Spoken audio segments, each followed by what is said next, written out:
Good morning po sa lahat. Salamat po sa Panginoon dahil tayo po ay magkakasama muli sa araw ng linggo. Salamat sa Panginoon dahil tayo binigyan muli ng Diyos sa panibagong lakas at panibagong araw para tayo po ay magpuri at magdakila sa kanyang dakilang pangalan. Ano po, alam ko po na excited na po ang lahat para sa araw ng panambahan, pero ako po ay muna niyong samahan sa araw na ito para sa ating short devotion. Kaya good morning po sa lahat ng mga viewers po natin na nakalagi po nakatune in sa salita ng buhay, at ganoon din sa mga FIBA pastors na nakatune in din po, sa mga church workers, sa mga members na laging consistent na talagang patuloy na niyayakap ang salita ng buhay. Amen. Kaya salamat po sa Panginoon dahil tayo po ay nagkasama-sama muli sa araw na to, at sa buwan ng June ay talagang napakabilis ang panahon. Ano po, ito po ay nasa na tayo, nasa kalahati na ng taon. Ano po, kaya salamat sa Panginoon dahil talaga tayo binibigyan ng Diyos ng panibagong lakas. Amen po. Kaya salamat din sa Panginoon dahil tayo po ay binigyan ng Diyos ng pribileyo para mag-encourage muli, no? Kaya talagang salamat sa Panginoon dahil binigyan tayo ng lakas ng buhay para magpatuloy muli para sa kanyang gawain. Amen. Kaya advance happy birthday po sa lahat ng mga may birthday po ngayong buwan ng June. Amen. Sa mga nag-celebrate ng kanilang mga anibersaryo, ng kanilang wedding anniversary, advance wedding anniversary po sa lahat. Amen po. Nawa kayo po ipagpalain ng Panginoon. Talagang gamitin pa tayo ng Panginoon habang tayo ay may lakas pa, habang tayo ay binibigyan ng Diyos sa pagkakataon, ay ayusin natin ang ating buhay at tayo lumakad sa Kanya. Amen. Kaya sige po, hindi na po tayo magpapakatagal. Tayo po ay mag-aral na ng salita ng Panginoon. Amen. Kaya sige po, open our Bible po. Kung may mga Bible po kayo dyan, ay ating pong basahin ang ating talata ngayong umaga sa Book of Ephesians chapter 6 verse 17. Amen. Kaya tayo po ay binigyan ng Diyos ng panibagong lesson para makapag-aral tayo ng kanyang salita. Amen. Kaya sige po, let's basahin ko na lang po at sundan nyo na lang po ako sa inyong mga mata po dyan. Amen. Kaya sabi po ng Bible dito, and take the helmet of salvation and the sword of the Spirit, which is the word of God. Amen. According sa Ephesians 6 verse 7, and take the helmet of salvation and the sword of the Spirit, which is the word of God. Okay po. Doon tayo magpo-focus po mga minamahal sa sword of the Spirit.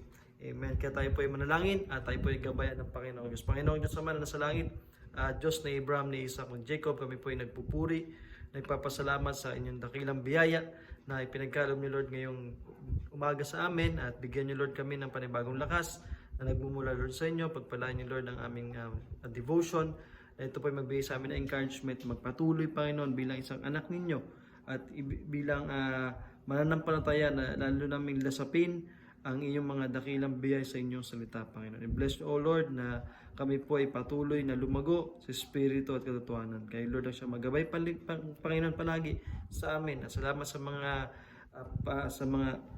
sa kalakasan, sa katalinuhan na pinagkakalob niyo, Lord, sa bawat isa sa araw-araw. Pagalingin niyo rin, Lord, ang may mga karamdaman, Panginoon, na sila po ay may lubang karamdaman, sila po ay inyong bigyan ng kagalingan. Ganon din, dalangin, Lord, namin ang kapayapaan sa lugar ng Jerusalem, na bigyan niyo, Lord, sila ng peace, Panginoon, at magkaroon sila ng kaligtasan muli. Kaya binabalik ko po ang paport na salamat sa matamis sa paan ni Kristo Jesus, na Messiah ng Israel. Amen. Kaya ang topic po natin ngayong umaga is about the sword of the Spirit. Amen. The sword of the Spirit. Amen. Kaya sabi ng Panginoon, kung babasahin po natin, dahil itong week na to ay focus natin po ay sa bilang isang kagamitan, okay, para sa isang sundalo, bilang isang mananampalataya. We are, as Christians, we are all soldiers of the Lord. Amen. Kaya from Monday to this Sunday, talagang pinag-aaralan po natin yung mga kailangan na gamitin bilang isang warrior or bilang isang sundalo. In that time, sa Biblia, sa Old Testament, sa panahon nila, sa era ng Bible age natin, ay talagang gumagamit sila ng mga breastplate, gumagamit sila ng mga darts, gumagamit sila ng shield. Amen. Sa panahon natin, gumagamit na tayo ng mga armor, na iba't ibang uri ng armor na talagang high definition na yung ginagamit, di ba? Ngayon, hindi na masyadong ginagamit yung mga yung mga sword, di ba? Kumbaga, ang most ginagamit ngayon barrel, di ba? Yun yung mga ginagamit ngayon. Kaya yung iba nag-aaral pa para sa mga ganing ganyan, di ba po? Kaya tayo bilang isang mananampalataya, ang gusto ng Panginoon, tayo ay hinahantulad sa isang soldier o sa isang sundalo na talagang kailangan nating lumaban sa gera. Amen. Tandaan natin, itong mundo natin ay talagang napakadaming kaguluhan ang nangyayari bilang isang Kristiyano. Amen. Kaya makikita natin niya sa verse 12, sa verse 11, put on the full armor of God. Amen. That he may be able to stand against the wiles of the devil. Makikita po natin diyan na talagang tayo, gusto ng Panginoon, isuot natin ang baluti or armor na binigay ng Diyos sa atin bilang isang mananampalataya. Amen. Kaya pinapakita sa atin ng Panginoon dyan na tayo po ay talagang inaano ng Panginoon na gumamit ng mga kagamitan para matalo natin ang gawi ng kalaban natin, which is yan ang devil, nakalaban talaga natin bilang isang Kristiyano. Amen. Kaya doon tayo mag-focus sa sword of the Spirit. Amen. Kasi during the time talaga, gumagamit pa sila talaga ng mga ganyan. Ng mga, yung kanilang armor during the time ay hindi pa naman ganun uso ang baril Okay, kaya gumagamit sila ng mga old tradition. Para lalo natin ma-emphasize, ano ba yung sword? Okay? Yung sword, according sa akin na this is a weapon. Okay, weapon siya to fight enemies, to defend ourselves from certain invaders. Yan po yung sword. Ibig sabihin, gamitin mo siya to fight enemies. Parang magamit mo siya para ma-defend natin ang ating mga sarili laban sa mga masasama. Yan yung purpose nung sword Amen. Kaya kumbaga sa atin bilang isang Kristiyano, sa ating buhay, ay kailangan natin ng espada para mapanalo natin ang laban. Amen. Hindi tayo kailangan may pagbuno ng man to man na talagang fist to fist, di ba? Mahirap yun Kaya kailangan natin ng pamamaraan para tayo ay para natin sila matatalo ang ating kalaban. Amen. Bilang isang Kristiyano, sabi ng Bible na inahantulad ng espada ng Espiritu sa salita ng Diyos. Amen. Which is, sabi ng Bible, and take the helmet of salvation. Okay, ilagay natin ang ating helmet, which is yung salvation. Salamat sa Panginoon sa kaligtasan natin natanggap. Amen. Pero sabi ng Panginoon, ba't di lang salvation ang binigay? And the sword of the Spirit. Ano yung sword of the Spirit? Which is the Word of God. Kaya bilang isang Kristiyano, bilang mananampalataya, tayo pala ay humaharap sa isang laban araw-araw. Amen. May mga iba't ibang struggles tayo na talagang pinaglalabanan araw-araw. Kaya dapat pala bilang isang Kristiyano, bilang anak ng Diyos, we need to prepare a battle every day in our lives. Amen. We should take whole armor of God para mapanalo natin ang laban natin sa araw-araw nating buhay. Amen. At isa sa mga importanteng bagay ay huwag nating kakalimutan yung ating espada. Okay, or ating baril this time. Or para tayo ay pwede tayong makapag fight back sa ating kalaban. Okay, being a Christian, we have a daily battle. Amen po, maliwanag po dyan. Kaya kasabi ng Panginoon, bakit tayo kailangan sino ba yung pinakalaban natin? Sino ba yung kailangan natin ingatan? Okay? Sino ba yung kailangan natin i-defend? Which is you and I. Ikaw bilang isang Kristiyano, ang dami nating circumstance na tayo ay pwedeng matapa.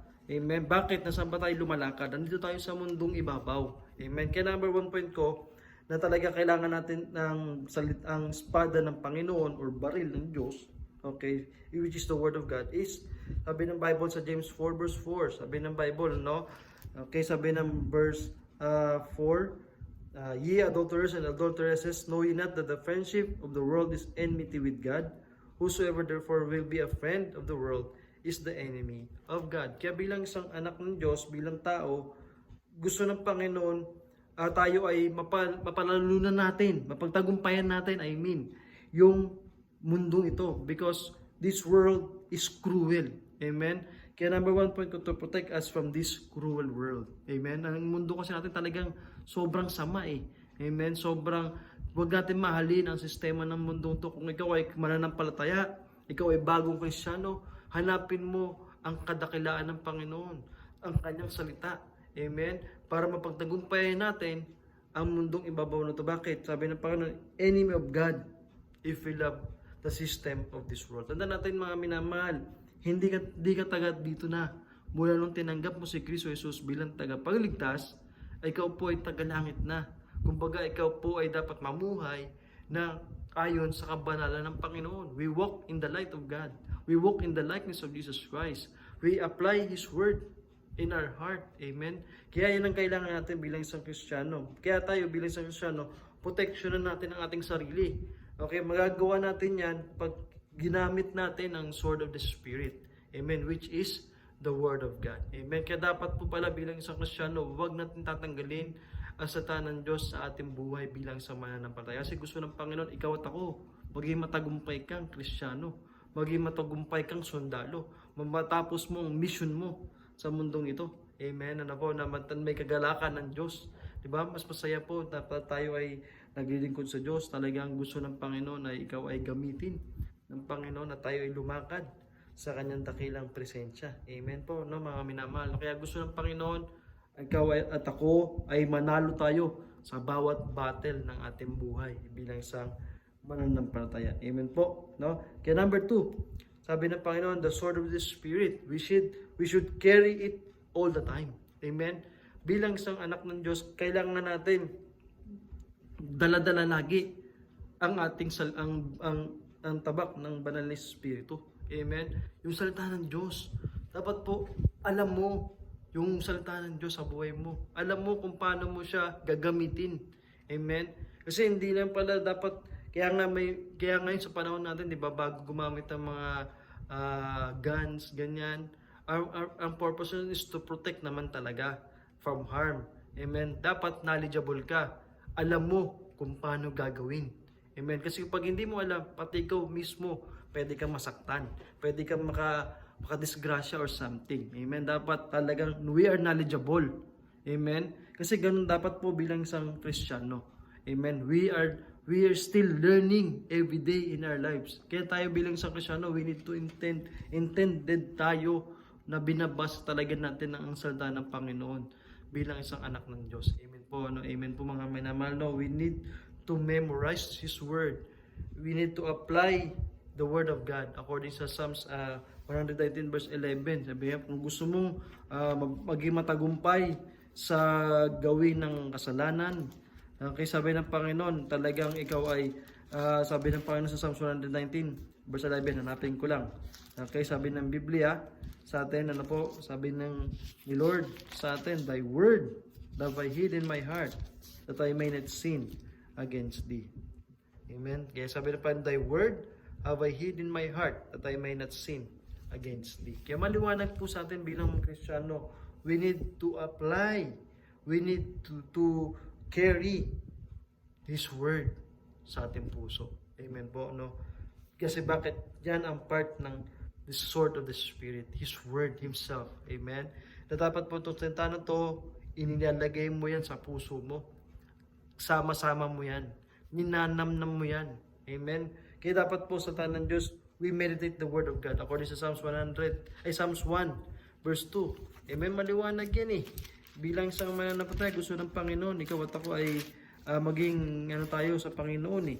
Kailangan natin itong gawin. Okay? Hindi lang po pastor ang gagawa nito. Hindi lang po workers po ang gagawa nito. Even ordinary members. Amen? All Christians po dapat. Amen? Bagong Kristiyano, matagal na mananampalataya, matagal na sa church. Amen? We should do it. Amen? According sa verse 2, Psalms 1 verse 2, But his delight is in the law of the Lord. In His law doth he meditate day and night. Kaya tayo bilang isang Kristiyano, para tayo maging matagumpay na Kristiyano, para mapagtagumpay tayong mananampalataya sa Panginoon, we should meditate the Word of God. Amen po. Na maliwanag naman po gusto ng Panginoon eh. Na gusto talaga ng Panginoon, lagi kang panalo. Amen. Tandaan natin, nung mula nung tinanggap natin si Jesus Christ, we are all winners. Amen? Panalo ka na. Bakit? Papunta ka sa langit eh. Hindi ka papunta sa kapahamakan. Kundi tayo ay papunta sa langit at haharap tayo sa Panginoon na may kaganakan sa ating puso na tayo nagpapasalamat sa Diyos dahil tayo ay binigyan ng Diyos sa pagkakataon na masave. Amen? At naintindihan natin ang kalooban ng Panginoon, ang kanyang kaligtasan. Amen? Kaya tayo ginagamit ng Panginoon, kaya ikaw ay nabubuhay pa ngayon, paggamit ka sa Panginoon. Amen? Ibigay mo yung best mo sa Panginoon sa iyong paglilingkod. Amen? Nawa, huwag ka mapagod sa paglilingkod sa Diyos. Amen? Kasi ang Diyos hindi siya napapagod sa iyo. Lagi tayo binibigyan ng biyaya. Lagi tayo iniintindi. Lagi tayo niya binibigyan ng encouragement pag tayo ay nahihina. Tayo binibigyan ng Diyos ng lakas pag tayo may sakit. Tayo binibigyan ng Diyos ng kagalingan pag tayo ay may matinding nararamdaman. Amen po mga minamahal. No, bakit ganun kamahal tayo ng Diyos? Anong ibibigay mo sa Diyos? Hindi worthy ang paglilingkod mo sa Diyos. Yung paglalakad mo sa Diyos, hindi ka aya-aya, hindi ka tanggap-tanggap. Tama? Sabi mo, okay na yan. Hindi pwede ganun sa Diyos. Ang gusto ng Diyos, best ibigay mo sa Panginoon. Amen po, no? Kaya dapat talagang ibigay natin ating buhay sa Panginoon. Amen? Kaya carry it all the time. We should nourish the Word of God. Kailangan po natin mahalin, i-apply ang salita ng Diyos sa ating buhay. I-nourish natin, talagang pangalagaan natin bilang isang anak ng Diyos. Amen? Kaya bilang anak ng Diyos, being a child of God, we can overcome this battle if we abide to the principle of God. Amen po mga minamahal, no? Kaya tayo bilang isang Kristiyano, bilang anak ng Diyos, kung gusto mo maging matagumpay ang iyong buhay, hold armor of God. Amen? Put on the whole armor of God sa buhay mo. Amen? At wag niyong kakalimutan ang the sword of the Spirit. Amen? Kasi yan ang importante. Diyan ka gagamit kung paano mo i-defend ang sarili mo. Amen? Kung paano mo ipagtatanggol ang sarili mo sa kalaban natin, especially kay Satan. Amen? Kaya pag ikaw ay nanghina, i-rebuke mo in the name of Jesus Christ. Amen? In the name of Jesus Christ, claim His word. Amen? At aalis ang devil sa'yo. Aalis ang devil. Bakit? Basta ikaw ay nagtatapat, naglilingkod, sa patandaan mo, ang pangalan mo ay nakasulat sa langit. Amen? Kaya yan gusto ng Panginoong Diyos sa atin. Amen po, mga minamahal. Kaya nawa po mga minamahal, kayo po ay nabigyan ng Diyos ng pagkakataon na ma-encourage, magpatuloy, maglingkod sa Diyos, mag-alab ang iyong pag-ibig sa Panginoon. Amen? Kasi gusto ng Diyos, ikaw at ako, maging gagamit-gamit tayo sa Kanya. Amen? Kaya yung sword of the Spirit, gawin natin. Isama natin yan palagi sa ating buhay. Amen? Kaya tayo po ay manalangin. At tayo po ay magpasalamat sa Panginoong Diyos na buhay ng Israel. Kasi po ay Panginoong Diyos naman sa langit, kami po ay nagpupuri, nagpapasalamat sa inyong dakilang biyaya na pinagkaloob niyo Lord sa amin. Salamat Panginoon sa sword of the Spirit. Na talagang ito po ay gamit Lord namin. Tulungan niyo Lord kami na patuloy niyo Lord kaming biyayaan ng inyong magagandang salita. At kami po ay makorek Panginoon kung kailangan kaming i-correct Panginoon sa inyong salita Panginoon. Kaya Lord God, kami po ay inyong linisin palagi. Kami po ay maging sisidlan Panginoon para sa pagtanggap namin sa mga biyaya ninyo at sa mga salita ninyo na namin napapakinggan sa inyong salita. Salamat Panginoon dahil kayo Lord ang Diyos na mahabagin. Kayo ang Diyos na maunawain. Kayo ang Diyos na mapagmahal sa tao Panginoon. Ang Diyos na nakakaintindi Panginoon. Kaya Lord God, salamat Panginoon dahil wala kayong sawa to remind us na kung saan kami Panginoon bilang isang anak ninyo. Kaya Lord God, pagpalain niyo Lord ang mga worship service Panginoon ng bawat churches Panginoon.